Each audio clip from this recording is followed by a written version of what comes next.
ও ভাই, ছাগি খাসি মহিষ না গরু, কোরবানির পশুর কেনা বেচা কিন্তু শুরু। কিনেছেন তো গরু? যদি না কিনেন তাহলে মহিষ কিনেন। দর্শক, একটু মজা করলাম। ঢেকি স্বর্গে গেলেও নাকি ধান বানে, আমাদেরও ঠিক তেমনটাই অবস্থা। যেখানেই যাই সেখানেই চেষ্টা করি আপনাদেরকে কোনো না কিছু দেখানোর জন্য। শুটিং শেষে যাচ্ছিলাম এদিক দিয়ে, দেখলাম একেবারে সিরাজগঞ্জের সেই বাথানের মতো মহিষ ছেড়ে রাখা। সামনে যেহেতু কোরবানি, অনেকেই হয়তো গরুর পাশাপাশি মহিষ কোরবানির চিন্তা ভাবনা করতেছেন। এবং এই বছর যেহেতু দেখলাম আমরা বিভিন্ন দোকানে প্রচুর কিন্তু মহিষের মাংসের চাহিদা ছিল, সেজন্য ভাবলাম এই মহিষগুলো কারা পালতেছে দেখি, একটু আপনাদেরকে জানানোর চেষ্টা করি, বা এগুলা কি আসলে বিক্রি ঠিক্রি হবে কিনা দেখি। আসেন কথা বলি। ওই যে দেখতে পাচ্ছি আমরা এক ভাই। ও ভাই, ওরে বাপ রে বাপ, এই মহিষ কি তোমার? যে মহিষ তো বেড়ে যেতেছে। মহিষ আমার বাপের। তোমার বাবার? আচ্ছা, বাবা কি আছে? না, আমার বড় ভাই আছে। বড় ভাই আছে? কথা বলা যাবে ভাইয়ের সাথে? একটু ডাক দাও না। ভাই আসসালামু আলাইকুম। ওয়ালাইকুম আসসালাম রাহমাতুল্লাহ। ভালো আছেন? আলহামদুলিল্লাহ। আচ্ছা, মহিষ তো আপনার? জি। কতগুলি পালেন? আছে 15টা। 15টা? জি। ভাইয়ের নামটা একটু জানি। আমার নাম রাকিব। রাকিব ভাই, কি করতেছেন এমনিতে? আমি বাইরে ছিলাম, বাইরে থেকে আইসা মহিষ নিছি, গরু আছিল, কিছু বিক্রি করছি, বর্তমানে 15টা আছে। ও আচ্ছা, তার মানে আমরা তো ভাবলাম যে এমনি মনে হয় এগুলা বাথান এরকম ঘুরে বেড়াইতেছে হয়তো। না, সকালে ছাইড়ে দিই, সন্ধ্যাবেলা ফার্মে ঢুকে, সারাদিন চকে যায়। ও, ফার্মও আছে? হ্যাঁ, ফার্মও আছে। কি গরু পালেন? হ্যাঁ, গরু আছে। ও, তাহলে তো অন্য ব্যাপার। আমরা তো ভাবলাম যে এমনিতে আমরা দেখি না গ্রামে, ভয় লাগে দর্শক আসলে। মহিষ তো গ্রামে তো দেখি এই যে মাঠে ছাড়া থাকে, সারাদিন রোদে পড়তেছে, বৃষ্টিতে ভিজতেছে, হ্যাঁ, ঘাস খেতেছে, আবার সন্ধ্যায় হয়তো যায় গোয়াল ঘরে ঢুকতেছে। তো ওইরকমই হয়তো এখানে আছে। তো এখন জানতেছি যে আবার ফার্মও আছে। তো বিদেশে ছিলেন কতদিন হলো দেশে আসছেন? আছে 1 বছর। 1 বছর হলো। জায়গাটা কি নাম এটা? এটা সোমনা হাউজিং। মানে পুরো ঠিকানাটা জানতে চাই। মোল্লার চর আর কি, আমার গ্রাম মোল্লার চর আর কি। মোল্লার চর? মোল্লার চর। আর এটা পড়ছে সোমনা হাউজিং আর কি। সুমনা হাউজিং এর মধ্যে। আচ্ছা, আমরা আর কি দেখে ভাবলাম যে আমাদের দর্শকদেরকে একটু দেখাই মহিষগুলো, যেহেতু সামনে আসলে কোরবানি। তো অনেকেই হয়তো মহিষ, এই গরুর পাশাপাশি মহিষও কিন্তু কোরবানি দিতে পারে। এই বছর আমার কাছে মনে হচ্ছে আগের চাইতে একটু বেশি হবে এই বছর। কারণ এবছর আমরা দেখছি, আমরা বিভিন্ন সময় ধরেন যে ঢাকা শহরের বিভিন্ন মাংসের দোকানগুলোতে ভিজিট করি, তো তখন দেখছি মহিষের মাংসের বেশ অনেক চাহিদা, এবং গরুর মাংসের চাইতে কিছু কিছু জায়গায় মহিষের মাংসের দামও বেশি ছিল। দেখছেন কিনা জানি না। হ্যাঁ, দেখছি। দেখছেন? আচ্ছা, তো এখন এইগুলো একটু জানাইতে চাই আমাদের দর্শকদেরকে, জানানো সম্ভব? হ্যাঁ, সম্ভব। চিনি হয়েছে নাকি? না, এখন দাম দর চলতেছে, আশেপাশে যে কাস্টমার আছে ওরা দেখতেছে। আচ্ছা, আমরা একটু জানার চেষ্টা করি, এমনি কতদিন হলো এগুলি পালতেছেন মহিষ? এগুলো হইব প্রায় 9-10 মাস প্লাস। 9-10 মাস। আচ্ছা, বয়স তো হয়ে গেছে সবগুলোরই কোরবানি দেওয়ার মতো নাকি? হ্যাঁ, 4 দাঁত, 6 দাঁত, 2 দাঁত, সর্বনিম্ন 2 দাঁত আছে। সর্বনিম্ন 2 দাঁত আছে। একটা মহিষ একটু যদি ধরি। আচ্ছা, এই যে ধরার দরকার নেই, এই যে সামনে দেখতে পাচ্ছি, একটু এই মহিষটা সম্পর্কেই জানি। ধরেন এটা কয় দাঁতের? এটা 4 দাঁত। 4 দাঁত। কেমন ওজন হবে এখন আনুমানিক? এরকম দাম চাচ্ছেন যদি ধরেন কেউ এগুলো নিতে চায়? চাওয়া দাম 1,75,000। 1,75,000 চাওয়া দাম। দামাদামি করে নিতে পারবেন না? অবশ্যই। 1,75,000 না খারাপ। মাংসের আইডিয়া যদি নিতে চাই কেমন হতে পারে? 5 মণ। 5 মণ? 5 মণ প্লাস হইল। 5 মণ প্লাস। 5 মণ প্লাস। আচ্ছা, এই যে মহিষটা দেখতে পাচ্ছি, মাশাআল্লাহ একটু শিংও আছে ভালোই। তো এইটা সম্পর্কে একটু জানাই আমার দর্শকদেরকে। আপনার এটা ডিটেলস বলতে গেলে এটা দাঁত আছে 6টা। 6 দাঁত। আচ্ছা, কেমন ওজন হবে? এটা আপনার 5.5 মণ। 5.5 মণ? 5.5 মণ, 6 মণ হবে। কিরকম দাম চান ভাই? এটা আপনার চাওয়া দাম 2 লাখ। চাওয়া দাম 2 লাখ। 2 লাখ টাকা একটু বেশি লাগে না? কারণ আপনার তো খরচ একটু কম আছে। না, কারণ আপনি যেহেতু আমার চাওয়া দাম। আচ্ছা, চাওয়া দাম। হ্যাঁ, চাওয়া দাম। দামাদামি করে নিতে পারবে? দামাদামি তো একটু কম জায়গা রাখেন দামাদামি করার। সমস্যা না, ওইটা হ্যাঁ, কোনো ভাই আসলে দামাদামি করে নিতে পারবে।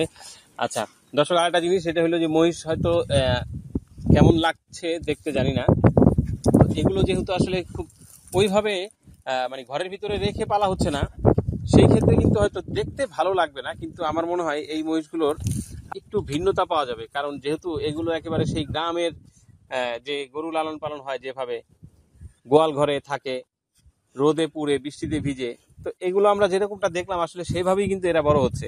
তো সেই ক্ষেত্রে এই মাংসের স্বাদ মনে হয় একটু ভিন্ন হতে পারে, আমার কাছে যেটা মনে হয়। যাই হোক, আপনারাও তো জানেন। তো ভাই বললেন 15টার মতো আছে না? হ্যাঁ। যদি একটু জানি যে সর্বনিম্ন কেমন দামে আপনার কাছ থেকে মহিষ সংগ্রহ করা যাবে? বললাম 1,75,000। ওইটাই সর্বনিম্ন। আচ্ছা, আর সর্বোচ্চ যদি জানি? সর্বোচ্চ 2,60,000। 2,60,000। 2,60,000, সেটা কি দেখতে পারবো আমরা? আচ্ছা ভাই, এই যে এটাই সবচেয়ে বড় নাকি, হ্যাঁ বা এই মানে বেশি বাজেটের যে মহিষটা, হ্যাঁ হ্যাঁ, কেমন বললেন দাম এটা? 2,60,000। 2,60,000। এটা আবার একটু করছে ভালোই, একটু সুন্দর আছে। দামাদামি করার তো সুযোগ আছে নাকি? অবশ্যই। কেমন ধারণা করতেছেন এটা আপনি, কিরকম হতে পারে? এটা আপনার 7.5 মণ আছে। 7.5 মণ। আচ্ছা, তাহলে এটা 2,60,000 টাকা চাচ্ছেন না? জি জি। কেমন দামাদামি করার সুযোগ আছে? বেশি না, সামথিং। খুব বেশি না। আচ্ছা, একটু জানি যে মানে মহিষ পালার চিন্তা ভাবনা কোত্থেকে আসলো, বা কেন মহিষ পালতেছেন? মহিষ এটা আমার আব্বুর শখ। আব্বুর শখ? তাহলে তো আপনারা মনে হয় না খুব একটা দেখাশোনা করেন? না, আমার আব্বুই দেখাশোনা করে, আর ওই ছোট ভাই আছে ওই দেখাশোনা করে। এমনিতে কেমন লাগে আসলে এই যে আব্বুর যে শখ, এই যে মহিষ পালতেছে, তো অনেকেই তো এগুলো আবার পছন্দ করে না, গরু মহিষ নিয়ে থাকা। হ্যাঁ, কিরকম মনে করেন? আমিও থাকি মহিষের সাথে আর কি, সময় দিই, ভালোই লাগে পরিবেশ, খোলামেলা পরিবেশ, ভালোই লাগে থাকতে। আজকে থাকতে পারি না কারণ ছোট ভাই বিদেশ থেকে আইসে, ওর সময় দিতেছিলাম। আচ্ছা, ছোট ভাই আমার সাথে আসছে করে। আচ্ছা, এই আপনার ছোট ভাই? ওয়ালাইকুম আসসালাম। এই তো আলহামদুলিল্লাহ ভাই, আমি প্রবাস থেকে আসছি আজকেই। তো আমিও আপনাদের দেখি প্রায় সময় ভিডিওতে, আপনাদেরই দেখা যায়, অনেক খামারে যান, অনেক কিছু দেখি। আজকে হঠাৎ না, আমাদের আসলে এখানে কেমন আমরা হঠাৎ, এই যে আমরাও হঠাৎই আসলে যাচ্ছিলাম, তো দেখলাম যে এরকম মহিষ ঘুরে বেড়াইতেছে, তো ভাবলাম একটু আমরাও দেখি, একটু জানি, দর্শকদেরকেও দেখাই। কোথায় আপনি, কোথায় থাকেন? আমি থাকি কুয়েতে। কুয়েতে। কত বছর হলো? আজকে 1.5 বছর। 1.5 বছর ছুটিতে আসছেন? হ্যাঁ হ্যাঁ, কদিনের ছুটি? এই 3 মাস। 3 মাস। কেমন লাগতেছে দেশে? আবহাওয়া ভাই, এই দেশে যে এরকম আবহাওয়া, প্রবাস দেশ, ওইসব দেশে এরকম আবহাওয়া পাওয়াই যায় না, অসম্ভব।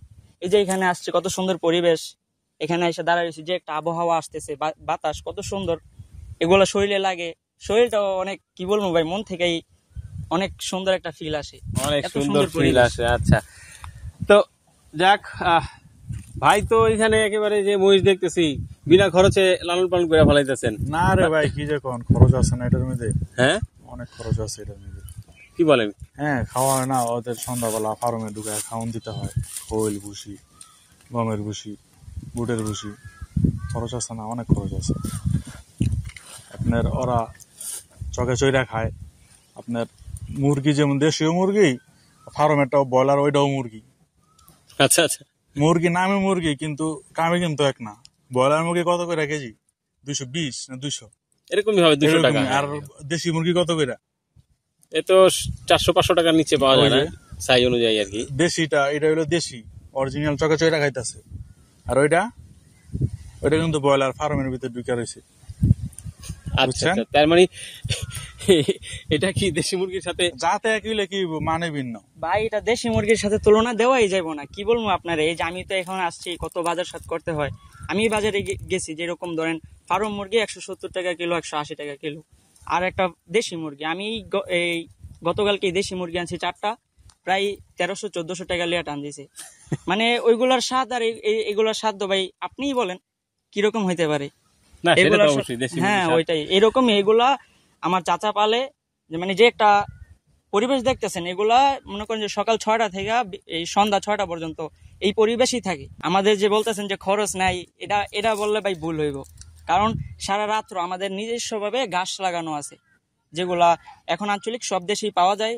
ওই গাছ লাগানো আছে, মনে করেন যে ওই ছোট ভাই আছে, ওই এই এই সারাদিনেই মানে যে সময় অবসর পায়, সময় পায়, সময় ঘাস কাটা, তারপরে মনে করেন যে রাত্রে ওই মেশিনে এগুলারে ছোট ছোট করে এই সারা রাত্রি মহিষে মনে করেন যে এই ঘাস খাওয়ায়। আর এই বিকাল টাইম যে সময় সন্ধ্যায় ঘরে নেয়, ওই সময় বাইজে বললো গম ভুসি এগুলা মনে করেন যে, আর এগুলোর ভিতরে পরিশ্রম কি রকম হইতে পারে এটা আপনারাই জানেন। মহিষ কিরকম ভাবে কত সুন্দরভাবে ঘোরাফেরা করে, মানে আঞ্চলিক ভাবে যেটা এইভাবে রাখা হয়েছে, এটা মনে করেন যে এটা থেকে ফিল আসবে কোন রকম ফার্ম মুরগি আর দেশি মুরগি। আর তো ভাই আপনারা সবাই বুঝেনি ফার্ম মুরগি আর দেশি মুরগি কিরকম হইতে পারে। ফার্মের মুরগি আর দেশি মুরগির স্বাদ কখনই এক হবে না, সেটা ঠিক দর্শক। তো আসলে মোটামুটি কিন্তু খুব ভালো লাগতেছে এই যে পরিবেশটাও যেরকম, এবং এরকম একটা পরিবেশে ঢাকা শহরের খুব কাছাকাছি এরকম ভাবে মহিষ লালন পালন, এটা খুব সচরাচর কিন্তু চোখে পড়ে না। হয়তো ভাইদের এখানে জায়গা আছে যার কারণে আসলে পালতেছে। আমার মনে হয় যে এটা ওনাদের জন্য যেরকম সুবিধা যে এই মহিষগুলো ওনারা বড় করছে, তো আমরা যারা আসলে ঢাকার আশেপাশে আছি তারা যদি এই ধরনের মহিষকেও ক্রয় করার চিন্তা ভাবনা করি, তাহলে আমাদের জন্য কিন্তু আসলে সুবিধা যে একেবারে গ্রাম্যভাবে যেই মহিষ লালন পালন করা হয় সেই রকম মহিষ আমরা ঢাকা থেকেই কিনতে পারতেছি। কথায় আছে নাচতে নামলে ঘুমটা দিতে নেই, দেখাবো যখন সবই দেখাই। মহিষ তো দেখালাম, গরুগুলো একটু দেখা দিতে আসলাম আপনাদেরকে। এই যে এই শেডের মধ্যে আসলে ভাই রাখতেছে, তো এই দুইটা গরুর কথাই বলছিলেন নাকি? এই দুইটা, এগুলা কি মানে কোরবানির জন্য প্রস্তুত? হ্যাঁ, কোরবানির জন্য। কতদিন হলো পালতেছেন? 10-11 মাস। মহিষের সাথেই কিনা। মহিষের সাথেই কিনা। এই যে বাঘা সিং এর গরু, কি জাত এটা? এটা আপনার শাহিওয়াল আর ফ্রিজিয়ানের ক্রস। শাহিওয়াল ফ্রিজিয়ানের ক্রস। ফ্রিজিয়ানটাই বেশি পাইছে। তো কয় দাঁত? দুই দাঁত। কেমন ওজন হবে এখন মনে করতেছেন? 6 মণ প্লাস। 6 মণ প্লাস। কেমন দাম চাচ্ছেন ভাই, যদি বিক্রি করার চিন্তা করেন আর কি? 220। 2,20,000। 2,20,000 চাওয়া দাম, দামি করে নিবে। আর এই যে ক্রস ফিজিয়ান যেটা পাকড়া আর কি, এটাও সেম পাকড়া 220। এটাও 220। এটাও কি দুই দাঁতেরই? দুই দাঁত। এটাও দুই দাঁত। তাহলে মহিষ কি আপনার রাতে এখানে থাকে? এখানে থাকে। আচ্ছা, যাক, মহিষগুলোও দেখলাম, গরু দুইটাও দেখা দিলাম। যদি যেহেতু দেখলামই তো ভাবলাম যে আসলে সবগুলোই দেখাই। যদি ধরেন এগুলোর মধ্যে থেকে কারো পছন্দ হলো বা নিতে চায়, মহিষ হোক বা গরু হোক, কিভাবে নিতে পারবে? যোগাযোগের ব্যবস্থা কি? নাম্বার আছে, নাম্বারে ফোন দেবে। নাম্বারটা একটু বলেন। 017072726। আর একদম পুরো ঠিকানাটা আরেকবার একটু জানতে চাই। কেরানীগঞ্জ জেলখানার পিছনে মোল্লারচর গ্রাম আর কি। মোল্লারচর গ্রাম। ওই রাজেন্দ্রপুর, কেউ যদি আসছে আর কি, রাজেন্দ্রপুর আইসা আমার নাম্বারে নক দিলে হবে। ঠিক আছে দর্শক, আসলে চলার পথে আপনাদেরকে দেখালাম এই মহিষের ছোট্ট একটি বাথান। যদি বলি, জানি না কেমন লাগলো, তবে আমাদের কিন্তু এই জায়গাটা ঘুরে খুবই ভালো লেগেছে, এবং এই যে মহিষ যেভাবে লালন পালন হচ্ছে সেটা দেখেও খুব ভালো লাগলো। আপনাদের কেমন লাগলো কমেন্ট বক্সটা আছে জানাতে পারেন। আর ভিডিওটি যদি ভালো লাগে অবশ্যই একটি লাইক আমরা পেতে পারি, এত কষ্ট করে ভিডিও চিত্র তৈরি করার জন্য। এর মাঝখানে বলে রাখি, আমরা আসলে যেহেতু চলতি পথে শুট করা, যার কারণে আসলে কারিগরি কিছুটা ত্রুটি হয়তো হতে পারে। অডিও সব সময়ের মতো হয়তো অতটা ক্লিয়ার নাও হতে পারে, একটু শব্দ হয়তো বাতাসের থাকতে পারে, যেহেতু আমরা আসলে একেবারে অপ্রস্তুতভাবে এই শ্যুটটা করেছি। সেই জায়গাগুলো একটু ক্ষমা সুন্দর দৃষ্টিতে দেখবেন। ভালো থাকবেন। এইরকম আরও একটি ভিডিওর দাওয়াত দিয়ে শেষ করে দিব আজকের মতো। আসসালামু আলাইকুম ভাই, বিদায় নিচ্ছি। অনেক সময় দিলেন, ভালো লাগলো। ওকে, আসসালামু আলাইকুম। ওয়ালাইকুম সালাম ভাই, ভালো থাকবেন।